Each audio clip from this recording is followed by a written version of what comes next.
current climate of police brutality within our country?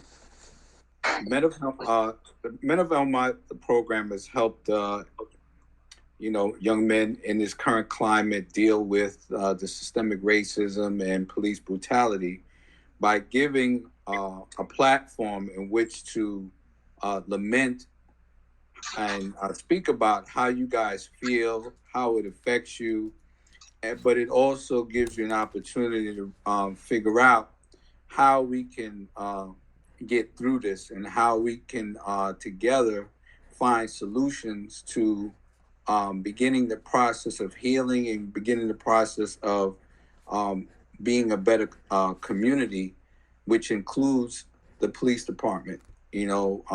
Just currently you guys putting together that video for the Nassau County Police Department, in which you're talking about being seen in a positive light, and that all Black lives matter, but also being able to understand and let the police officer know, please let them know that we see you as well.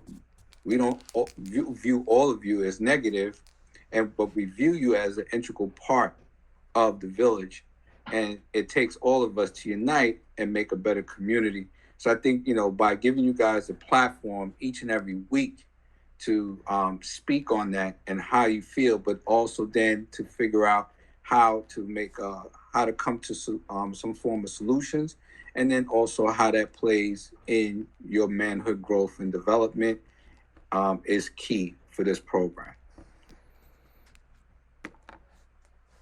I think Ray hit all the major points, but I think it just, I think by giving students an outlet, right, and young men in particular, and young men of color even more particular, to have a common ground and a common discussion on these topics that, are so relevant to their everyday lives and stuff, especially as young men trying to figure out what the world is like and where your place is in it, can be a struggle. And I think that goes for all teenagers, but I think especially as young men of color, and then seeing and feeling these different aspects of the reality of what police brutality brings, and the way that you have to interact with police on a regular basis, or potentially have to,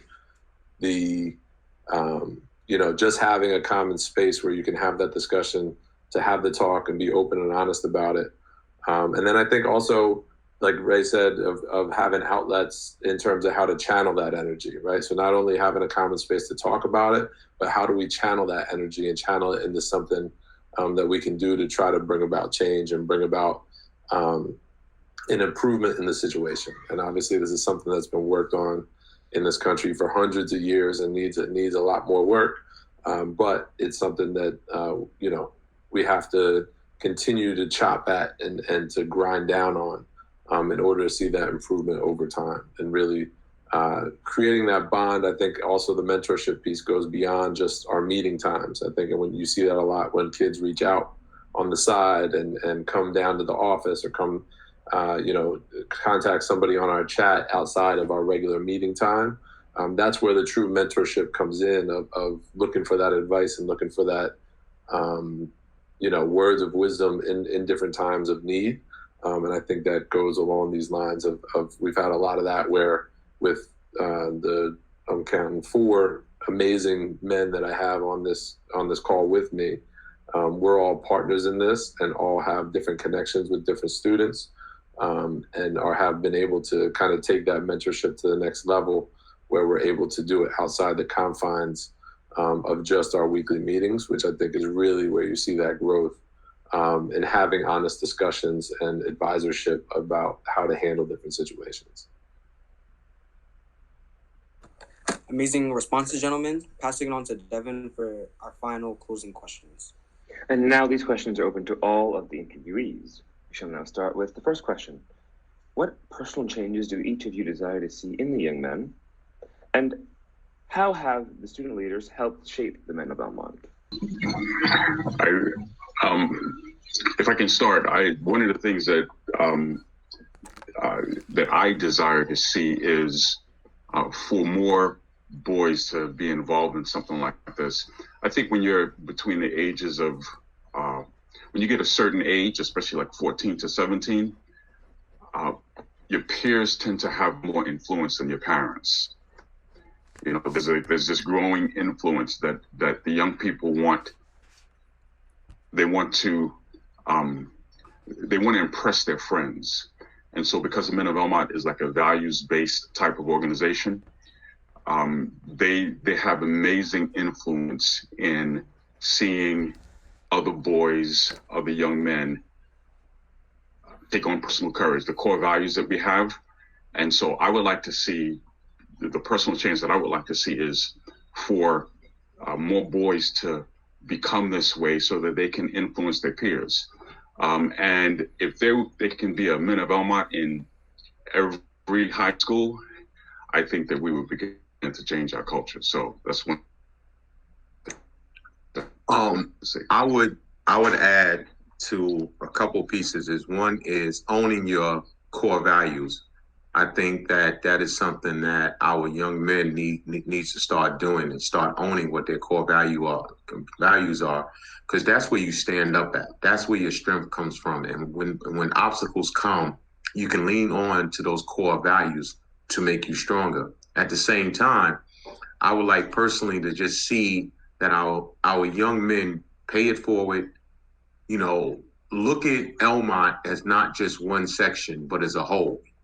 Being able to start bridging gaps that we have created over a period of time, removing that gap and really start to working better as a young group at building Elmont as a whole, not as a part. I think that we have been fragmented for far too long, and it's time to start building. I want to see our young men do that. And lastly, what I will say is, moving forward, move into the world as a leader, not as a follower, and start paving ground and paving roads that you will lead people and give them what you have learned. And that's the personal thing which I look at. And I would like to add on to what Mr. Johnson just said. I want more of the young boys in the neighborhood and in the school community to emulate our young leaders, right? And our graduates, our Men of Elmont graduates, right? We go through this process of selecting leaders, and they uphold all of our core values, right? And they take it on with them into college and into life. And every time they come back to the school and tell their stories, we see that they've grown and they continue to grow. And as they mature, they become better young men. So I would love for our young boys in the school from 7 through 12 to emulate our young leaders and Men of Elmont and our graduates. That's what I would like to see. If I could add, I would like our young men to embrace where they are currently placed.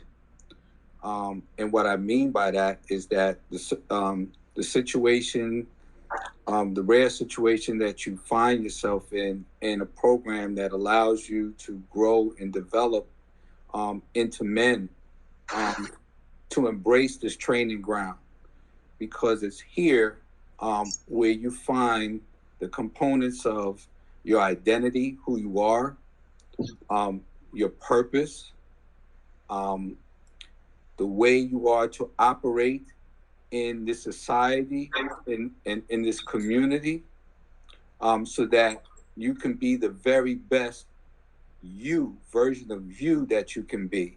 Many times when we're placed in certain situations that we don't agree with, or we kind of feel sorry for ourselves, or it's not the most ideal home environment, or whatever it may be, we utilize that as excuses not to be great, excuses not to achieve the purpose that's been given to each and every one of us. But when we are in a program such as this, and you allow your present situation to kind of just work in and through you, and to work through adversities, whether learning disabilities, whatever it may be, you allow yourself the opportunity to witness and see just how far you can take yourself, just how important you are to us as men of color, as men who mentor. The reason why I got into this is because I just used to observe how the young people in the school moved in and through that. And one of my biggest questions was, I don't think you guys realize just how important or just how meaningful it is for this time to represent your families and your culture in a positive light. And I think what I would like for the student leaders is to also embrace this, but in learning the process of becoming a leader, be able to come alongside those young men that are struggling, come alongside and learn what it is to give back. The each one teach one approach. I think I was talking to Mr. Johnson earlier today, and I said leadership is like a power triangle. I was reading, and it's communication is the key. Your communication and being able to inspire others through leadership, through using the example of how you move yourself, influences the other young men to be like you and better than you. So, these are the things that I would like the leaders as they go forward, those that have been around for a while and have seen the past leaders, be able to build upon what they brought to the table, but then exceed it to the next level. So that's my take. Again, I think everyone hit pretty much everything, so I won't belabor the point, but I think it's really about young men wanting to be their best selves, really, and really stepping up to emulate those core values in everything they do. I think, and continuing to improve on that, right? You're never at 100%. There's no such thing as perfection. So continuing to make sure that our guys are focused on that and continuing to grow and grow from their mistakes. I think the other thing that I would like to see from our guys is realizing that the best impact, and this is something I had to learn over time, so it's not easy, is the most immediate impact you can have is right where you're at. And that was some of the most, and most important impact you can have is right where you're at. We like to see big sweeping changes, but most change happens locally and it happens over the course of time, from making an impact on an individual and a personal basis, and realizing what impact they can have in their community just by doing little things and giving back to their community, which builds out those core values in and of itself through these acts. And then another piece, I think, for me, that I'd like to see that we talk about all the time, and what we've grown is really for us as the leaders to really give our guys even more opportunities, right? So we're always looking for ways to expand our guys' horizons and expand the horizons of what they're exposed to. So I think really looking at what other opportunities we can give them in terms of internships. We do college visits. We bring in a lot of different guest speakers.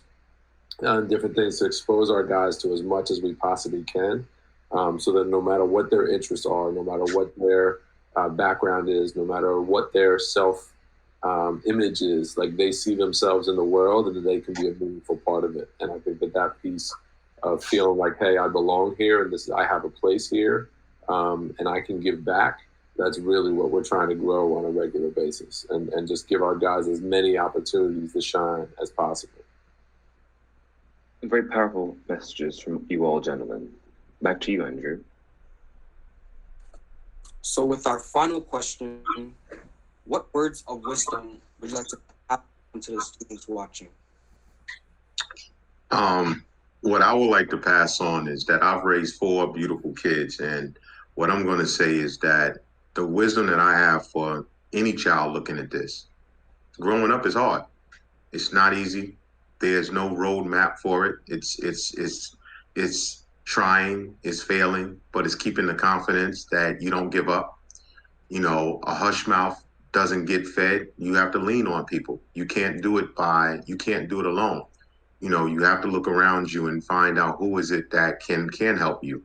Not everybody can be a part of a mentoring program, but you can find a mentor, someone that you can lean on, somebody that you can talk to, because wisdom is a teacher.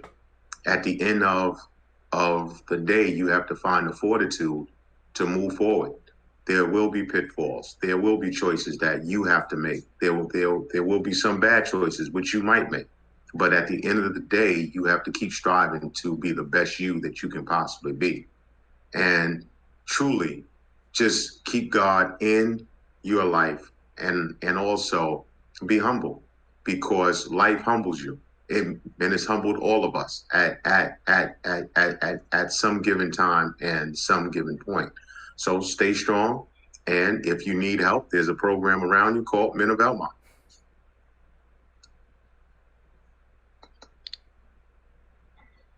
That is a great way to segue into the humility piece. Thank you for that, Mr. Johnson.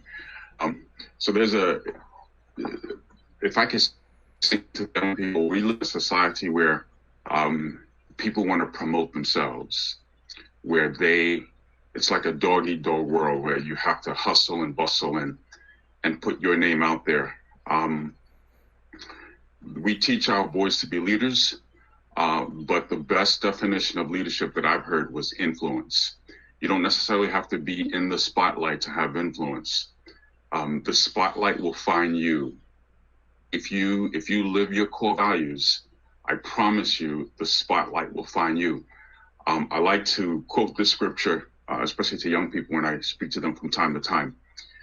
John was in the wilderness until the day of his manifestation to Israel. Obviously, don't have time to explain that in context, but you have a day of manifestation. Believe me, it will find you. You don't have to push yourself. You live your core values.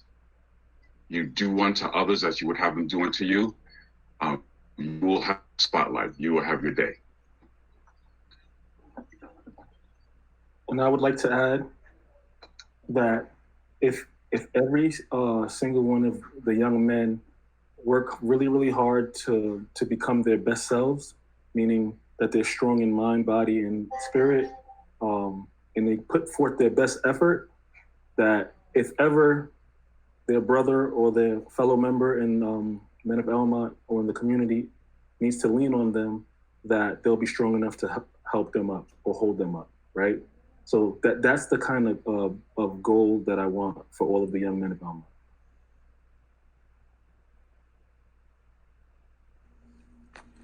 Yeah, it's pretty much was said, just remaining humble and keeping your head down and focused on being the best you that you can possibly be, and always be open to correction, not letting pride dictate how you move and get you to a point where you think you're better than someone else or unapproachable, and just having the concept of what is written on, what the motto that we kind of stand by: one team, one dream. Just understanding that you have a great responsibility in being a man. It's a lot of work that goes into, because so much is expected of you as being the leader, as being the head, as being the strong foundation, not only in the communities right now in your immediate families, but eventually when you will go off and you will have your own families. Just how important the dynamic of a strong man just dictates and moves throughout the community, family, and then your influence on others. I would just leave you with that.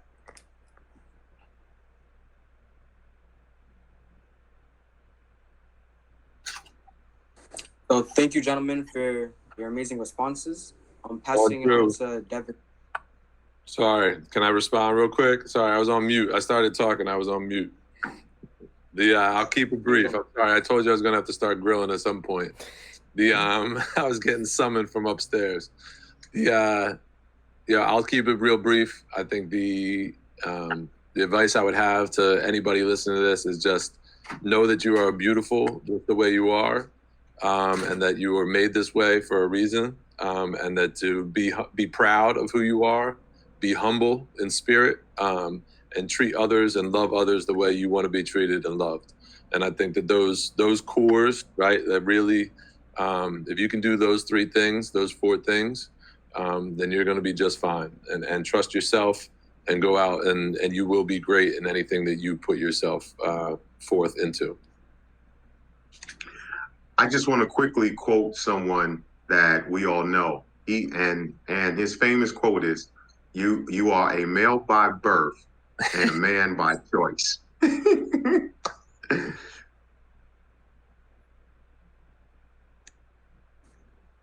Right, so Yes, thank you, sir. gentlemen, for your. I love that quote. I love that quote. Okay, thank you, gentlemen, for your amazing words of wisdom and your responses to the previous questions. Passing on to Devin for our concluding statement. Thank you all again for sharing your time with us and your wisdom and inspiration to all who are watching and all who's listening. And with Veterans Day being our upcoming holiday, I'd like to thank Mr. Ramos and every serviceman out there for their courageous and valiant service to our country. And remember, Elmont, where the willingness is great, the difficulties can never be. Thank you and have a blessed night.